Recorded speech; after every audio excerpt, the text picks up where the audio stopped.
তোমার এই ড্রেস আপটা চেঞ্জ করে যাওয়া উচিত। হোয়াট? তুমি আমার ড্রেস নিয়ে কথা বলছো? সাহস হয় কি করে তোমার? হ্যাঁ, are you have any idea ড্রেসটার দাম কত? এই টপসটার দাম কত?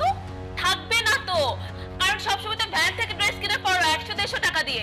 ফালতু কোথাকার। সেটা অবশ্য তুমি ঠিক বলছো, কিন্তু পোশাকের কাজ কি? সবকিছু ঢেকে রাখা। পোশাক যদি সেই কাজটা না করে তার উল্টো কাজটা করে, সেটাকে কোনো সময় ভালো পোশাক বলা যায় না। সেই পোশাকের যত লাখ টাকাই দাম হোক না কেন, আমি তোমাকে রিকোয়েস্ট করতেছি এই ড্রেসটা চেঞ্জ করে দাও। সকাল সকাল না তুমি আমার মাথাটা গরম করবে না। এবারের মতো বলেছো, এরপরে জীবনে কখনো যদি এই সব ধরনের কথা তুমি আমার সামনে বলো না, তোমার খবর আছে। তুমি আমার ওয়াইফ, তোমার ব্যাপারে সব ভালো মন্দ বলা রাইটস আমি রাখতেই পারি।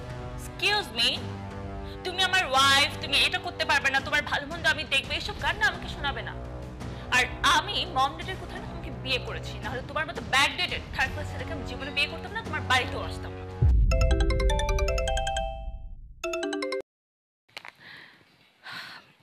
জান্টুস, আমি জাস্ট আসতেছি, একটু তারও। বাই। বাই দ্য ওয়ে, তুমি তো জানো আজকে আমার বার্থডে, সো রাতে বাড়িতে ফিরতে একটু দেরি হবে। সেটা আমি জানি।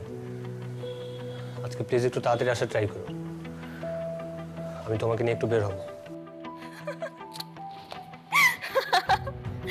ওহ মাই গড, তুমি না জাস্ট আমাকে হাসালে। আজকে আমার স্পেশাল ডে, আমার বার্থডে, আর আজকে আমি তোমার সাথে বের হব, এটা তুমি ভাবলে কেমন করে? নেভার এভার, আমি তোমার সাথে আজকে কোথাও যাচ্ছি না। বাই।